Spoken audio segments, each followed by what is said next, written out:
The air in the room was stale, recycled, heavy with the scent of unwashed clothes and the damp humidity of a Medellín afternoon. It was the kind of heat that sticks to the skin, the kind that makes silence feel louder. Inside the second-floor bedroom of the row house in Los Olivos, the curtains were drawn tight. Not a sliver of light was allowed to penetrate the gloom. To the outside world, the house was empty, just another nondescript brick in a wall of middle-class anonymity. But inside, the air was vibrating with the frantic, terrified energy of a man who had forgotten to breathe. He sat on the edge of the bed. The mattress sagged under his weight. He was heavier now, softer than the images plastered on the wanted posters across the city. His beard was thick, unruly, framing a face that had aged a decade in a single year. He held a telephone receiver to his ear, his knuckles white, his grip so tight it looked painful. But he wasn't speaking. He was listening. He was listening to the static, to the faint, distant crackle of a connection that felt like a lifeline and a noose all at once. Outside, the street was quiet, too quiet. A car engine hummed in the distance, growing louder, then fading away. Every time a vehicle passed, his eyes darted to the window, the whites of them showing in the dim light. He stopped chewing his fingernails only long enough to wipe the sweat from his upper lip. He checked his watch. The second hand swept past the 12, then the 3, then the 6. Time had always been his ally. Patience had built his empire. He had waited out governments, waited out judges, waited out wars. But in this room, on this gray afternoon, time had turned traitor. Every second that ticked by wasn't a moment gained. It was a coordinate locked. He knew the rules. He had written them. Keep the calls under 2 minutes. Never stay on the line. Move constantly. But today was different. Today, the silence of the house was too much to bear. Today, the need to hear a voice that didn't belong to a soldier or a sycophant outweighed the survival instinct that had kept him alive for 44 years. He whispered into the receiver. His voice was a shadow of the roar that used to command armies. He was asking about a hotel, asking about the children, asking about the future, but his eyes were fixed on the door. He wasn't looking at the exit. He was looking through it, waiting for the inevitable sound of boots on pavement, the shatter of glass, the end of the world. He stood up, pacing the small room, 3 steps forward, turn, 3 steps back. The floorboards creaked. He froze. Was that a noise downstairs, or just the house settling? He held his breath, his chest burning with the effort. Nothing. Just the rain beginning to tap against the roof tiles. A slow, rhythmic drumming. He went back to the phone. He should hang up. He knew he should hang up. The logic in his brain was screaming at him to sever the connection, to pull the battery, to run. But his heart kept him tethered. He needed to know they were safe. He needed to be a father for just 30 seconds more. And that need, that human, fragile, desperate need, was the only frequency the hunters required. He didn't know that 3 miles away, a needle on a signal analyzer had just spiked hard to the right.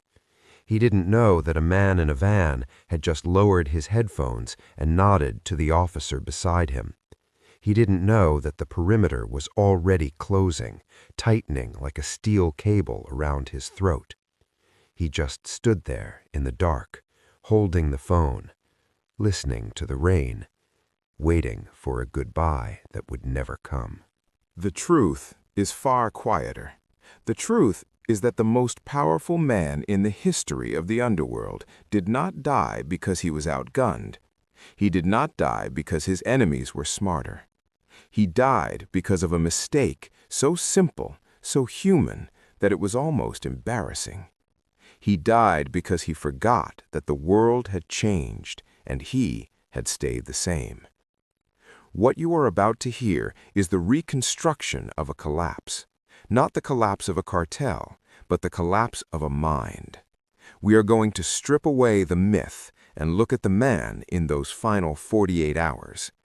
We will look at the paranoia that ate him from the inside out.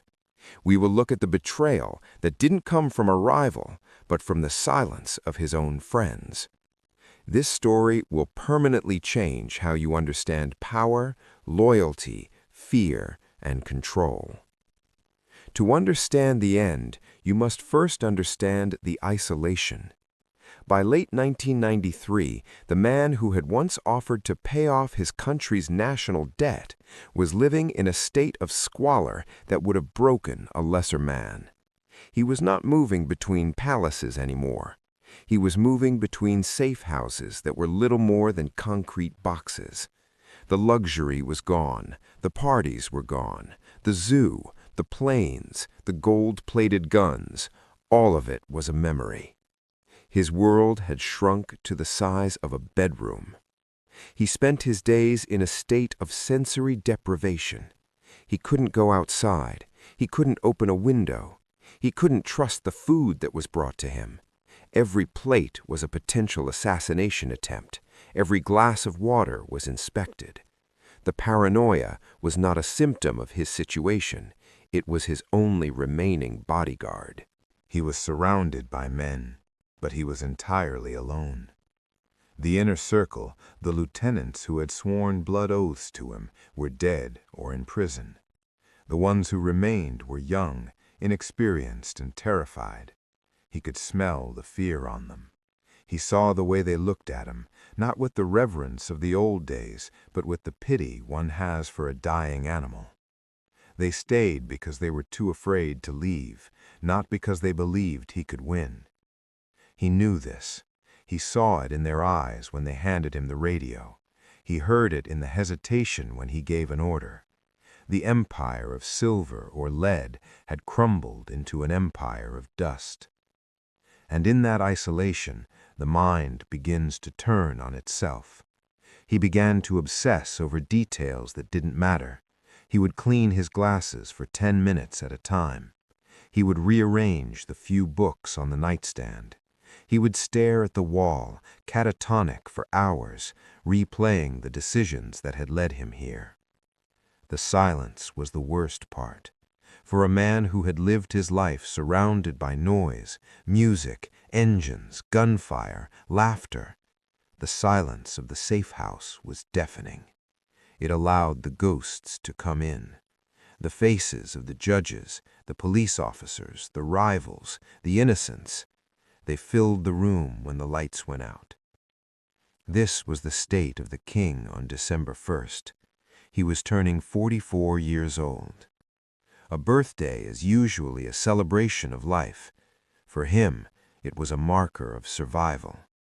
There was a cake. There was a small celebration with the few bodyguards left, a grim affair with cheap wine and forced smiles. But his family wasn't there. His wife, his son, his daughter, they were trapped in a hotel room, guarded by the government, bargaining for their lives. He wanted to be with them. The desire was a physical ache. It was this desire that made him careless. He began to use the radio phone more frequently. He knew the risks. He knew the search block, the elite police unit tasked with hunting him down, was scanning the frequencies 24 hours a day. He knew the Americans had brought in technology that could triangulate a signal within seconds. He knew all of this. But arrogance is a blinding light. He had evaded them for so long, he began to believe he was invisible. He began to believe that he was smarter than the machines. Or perhaps, deep down, he simply didn't care anymore. Perhaps the fatigue of running was finally heavier than the fear of dying. On the morning of December 2nd, the city of Medellín woke up under a blanket of gray clouds. It was a Thursday. The streets were busy with the mundane rhythm of life. People were going to work, buying groceries, catching buses. They had no idea that in a quiet neighborhood called Los Olivos, the final act of a tragedy was beginning to play out. He woke up late. He ate a simple breakfast. He read the newspaper, scanning the headlines for his own name. It was there, as always, but the tone had changed. They weren't writing about him with fear anymore. They were writing about him as a problem to be solved, a pest to be exterminated. Around 1 p.m., he felt the urge again, the need to connect. He picked up the phone. At the headquarters of the search block, a technician sat in front of a glowing screen. He had been staring at the green lines for 8 hours. His eyes were burning. The coffee in his cup was cold. He was about to take a break when the line jumped. A signal. It was faint, buried in the static of the city, but it was there. The pattern was unmistakable. It was the voice. The technician didn't shout. He didn't cheer. He simply pressed a button and spoke into his headset. He's on. 3 words. That was all it took to mobilize an army. Colonel Martinez, the man who had dedicated his life to this hunt, was standing over the map. He watched the triangulation vectors appear on the screen. 1 line from the north, 1 line from the west. They intersected over a cluster of houses in Los Olivos. "Hold him," Martinez whispered, as if the fugitive could hear him. "Keep him talking." Back in the room, the man on the bed was talking to his son. He was trying to explain why he couldn't surrender. He was trying to explain that the world wasn't fair, that the people hunting him were worse than he was. He was rambling. He was desperate. "John, be good to your mother." The call dragged on. 3 minutes, 4 minutes, 5 minutes. This was the suicide note. He wasn't writing it on paper. He was speaking it into the airwaves. Every second he stayed on the line, the net tightened. Outside the house, the neighborhood remained oblivious. A delivery truck drove by. A dog barked. But slowly, subtly, the environment began to change. Unmarked vans drifted into position at the end of the block. Men in civilian clothes, heavily armed, moved through the alleyways. They moved with the precision of predators who finally have the scent. They didn't rush. Rushing causes mistakes. They moved methodically, clearing the perimeter, checking the angles. They needed to be sure. They couldn't afford a shootout that killed civilians. They couldn't afford for him to slip away through a tunnel or a hidden door. Inside the room, the man sensed something. It wasn't a sound. It wasn't a sight. It was a feeling. The hair on the back of his neck stood up. The air pressure seemed to drop. He stopped talking mid-sentence. "Wait," he said to his son. "I'll call you back." He hung up. The silence rushed back in, but this time it was hostile. He stood up. He walked to the window. He peered through the slit in the curtains. Nothing. Just the street. Just the rain. But then he saw it. A slight movement in the reflection of a parked car. A shadow that moved where there should be no shadow. He backed away from the window. His heart hammered against his ribs. He looked at Limon, his only bodyguard in the room. Limon was young, loyal to a fault, and completely out of his depth. "They're here," he whispered. There was no panic, no screaming, just a cold, hard acceptance. The game was over. The only thing left was to decide how it ended. He grabbed his pistol, a Sig Sauer. It felt heavy in his hand. He checked the magazine. Full. He didn't put on his shoes. He didn't have time. Downstairs, the front door exploded inward. The sound was thunderous, wood splintering, metal twisting. Then came the boots, heavy, fast, coordinated. "Police! Police! Search block!" The shouts echoed up the stairwell. He didn't wait. He moved toward the back window, the one that led to the roof. This was the escape route, the only way out. Limon went first. He scrambled out the window onto the red clay tiles. He was fast, agile.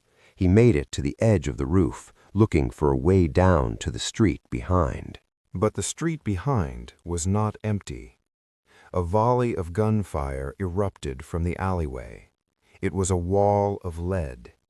Limon jerked, his body dancing the macabre jig of death, and then he fell. He hit the pavement with a wet thud. The man in the bedroom heard the shots. He knew what they meant, but he climbed out anyway. He stepped onto the tiles. The rain made them slick. He was barefoot. The rough clay scraped his skin. He felt the cool air on his face. He looked to the left, soldiers. He looked to the right, police. He looked down. The house was surrounded. Every angle was covered. Every rifle was pointed up. He was on a stage, elevated above the world he had tried to conquer. He raised his gun.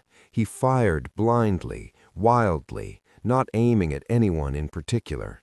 It was a gesture of defiance, not a tactical move. He wasn't trying to kill them. He was telling them he was still there. The return fire was instantaneous. It didn't come from one gun. It came from everywhere.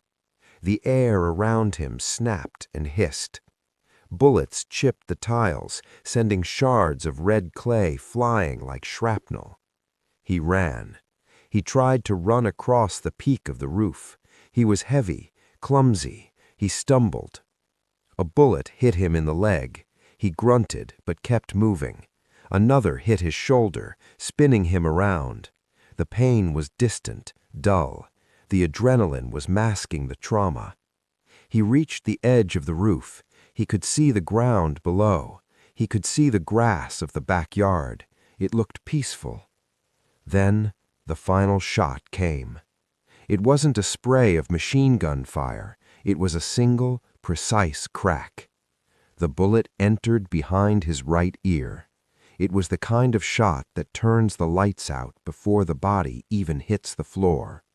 There was no pain, no realization, just an abrupt, absolute end to the consciousness that had terrorized a nation. He collapsed. He fell forward, his face hitting the wet tiles. The gun slipped from his hand and slid down the roof, coming to a rest in the gutter.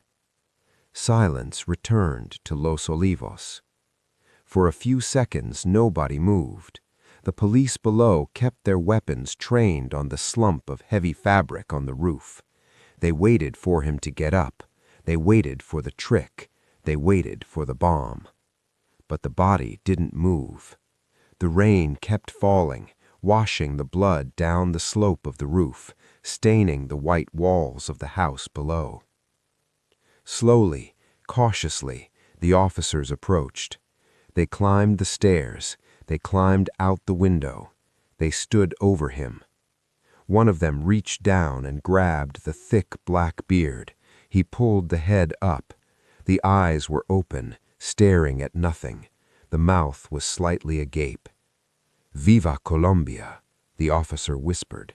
Then the chaos broke. The shout went out over the radio. "Verified! Verified! He is dead!" The news rippled outward like a shock wave. It went from the roof to the van, from the van to the headquarters, from the headquarters to the president, from the president to the world. But on that roof, the scene was grotesque. The men who had hunted him, the men who had lost friends and family to his bombs, gathered around the corpse. They didn't pray. They didn't show respect. They smiled. They grabbed his arms, but the street behind was not empty. A volley of gunfire erupted from the alleyway. It was a wall of lead. Limon jerked, his body dancing the macabre jig of death, and then he fell. He hit the pavement with a wet thud. The man in the bedroom heard the shots. He knew what they meant, but he climbed out anyway. He stepped onto the tiles. The rain made them slick. He was barefoot. The rough clay scraped his skin. He felt the cool air on his face. He looked to the left. Soldiers. He looked to the right. Police. He looked down. The house was surrounded. Every angle was covered. Every rifle was pointed up.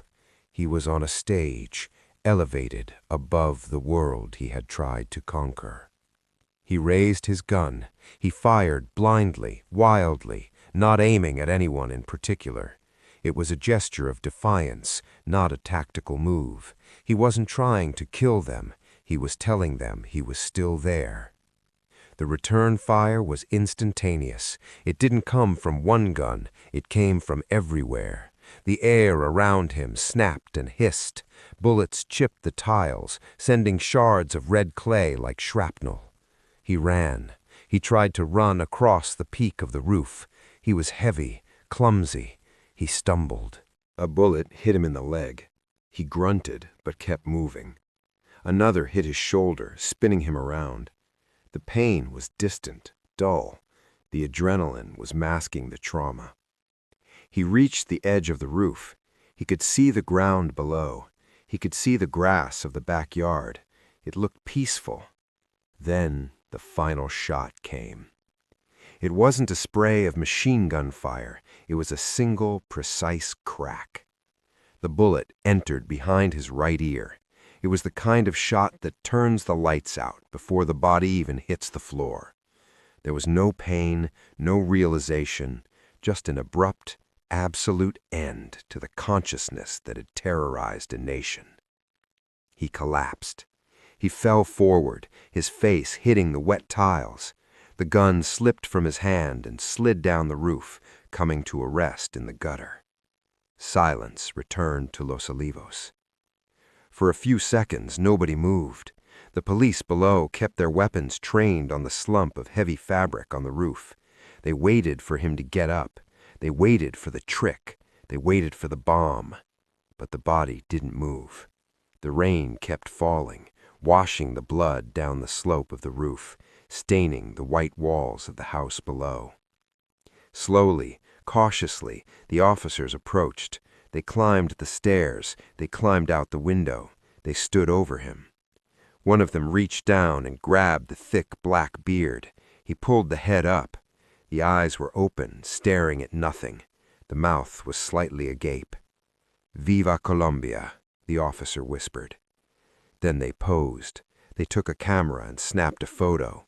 It is the image that history remembers. The bloated, bloody body of the drug lord with a group of smiling policemen standing over him like big-game hunters with a trophy lion. It was a moment of barbaric victory.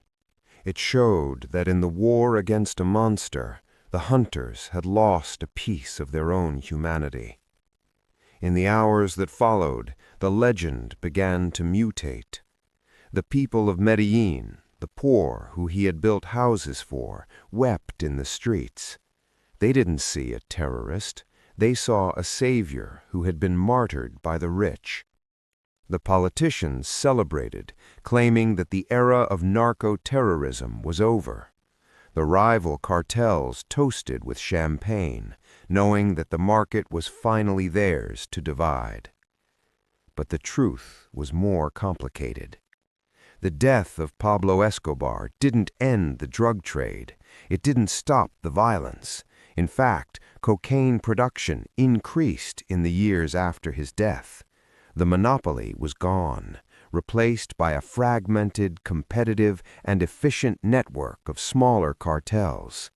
He was the dam that held back the flood, and when it broke, the waters drowned the country.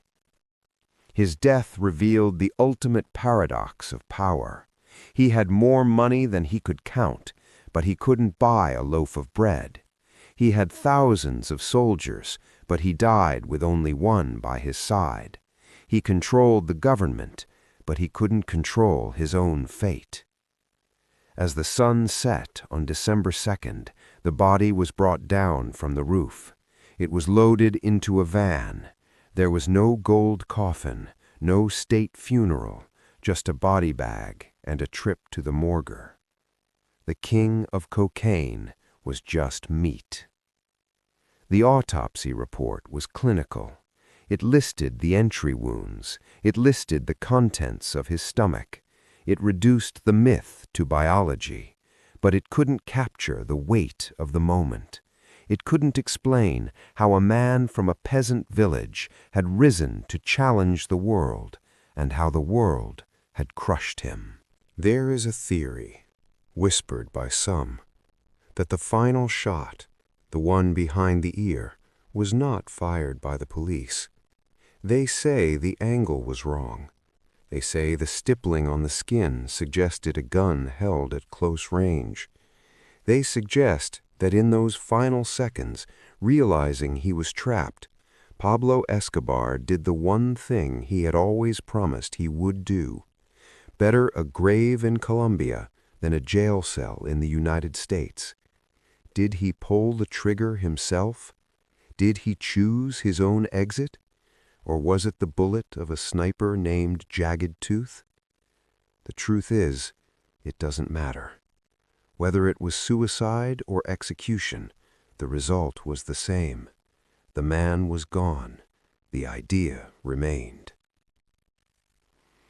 We look back at this story not to admire the violence, but to understand the fragility of control.